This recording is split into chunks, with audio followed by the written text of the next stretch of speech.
So today I've come to have a look at the largest grove of giant redwoods in Ketton.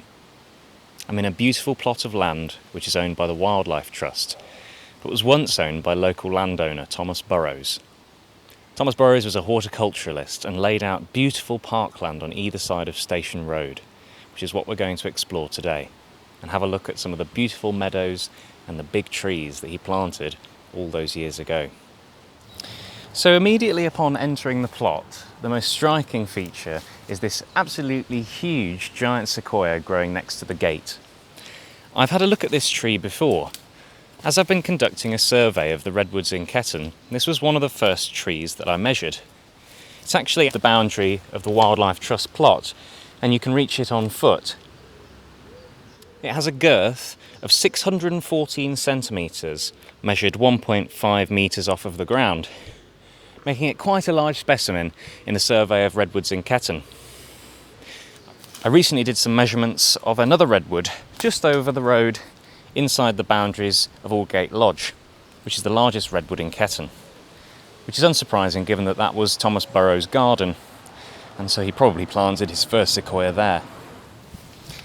Immediately on stepping into the field, it's impossible to avoid these beautiful Lebanon cedars. Let's go have a closer look.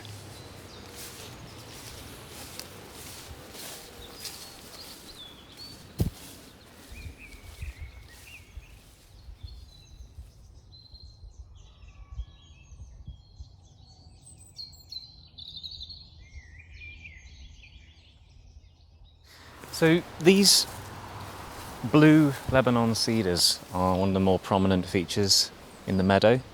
There's 3 of them, one much larger than the other 2. Now, Lebanon cedars were introduced in the 17th century, but the blue cultivar came a lot later. These are beautiful trees, and they're very slow growing. Another example of the exotic trees that can be found in Ketton. And these were probably planted around a similar time to some of these redwoods.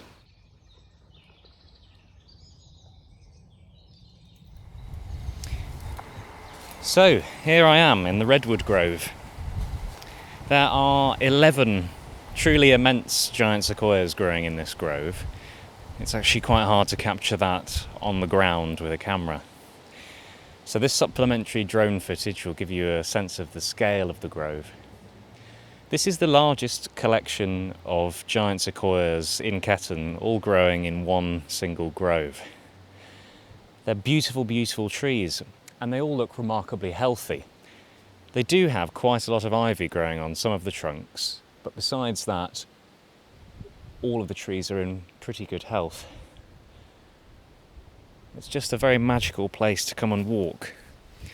Although I suspect I made a slightly poor choice in wearing shorts today, given the number of nettles there are out.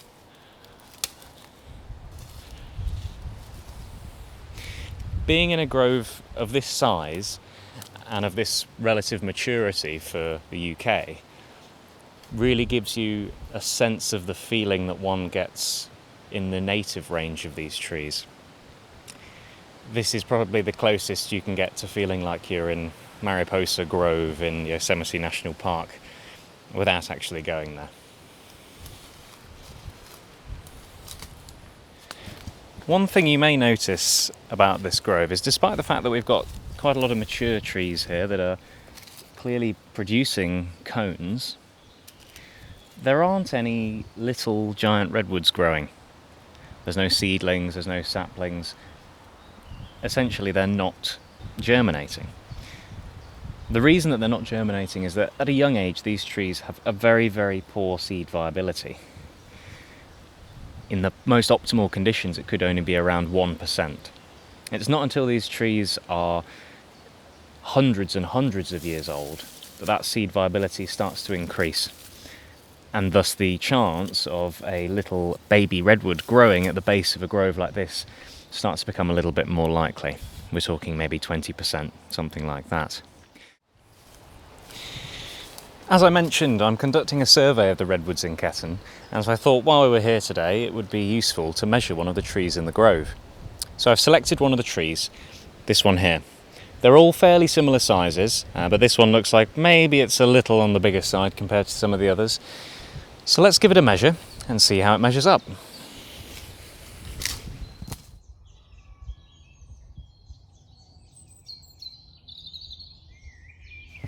So this tree measures at 520 centimetres girth. That's 1.5 metres off of the ground. So it's quite big. It's not quite as big as the solitary one at the gate, but for a grove of 11 trees of that size, it's quite impressive. So the field also contains a good variety of native trees as well. Here in the foreground we can see a lovely big ash tree. There's some hawthorns over here. And we've got a sycamore growing just over here and some more ashes off to the right hand side. In addition to those native trees on the other side of the meadow, we've also got some lovely large lime trees. And down in the understory there are a lot of elders in this field as well. Looking over the field from above, you can see just how wild this little field is. Such a variety of native and exotic trees, and working in harmony with the other area on the far side of Station Road, which was also laid out by Thomas Burrows and contains some beautiful old apple trees, amongst other things. Perhaps we'll take a closer look at this other field in another video.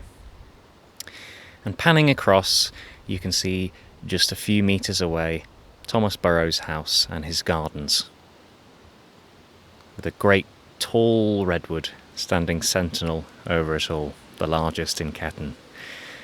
This tree I made a video about some time ago, which I'll link in the end screen if you're interested in watching. So I hope you enjoyed exploring this little green fragment of Ketton's horticultural history. This redwood grove, probably 150 years old or so, is just a sapling really in the grand scheme of its potential lifespan.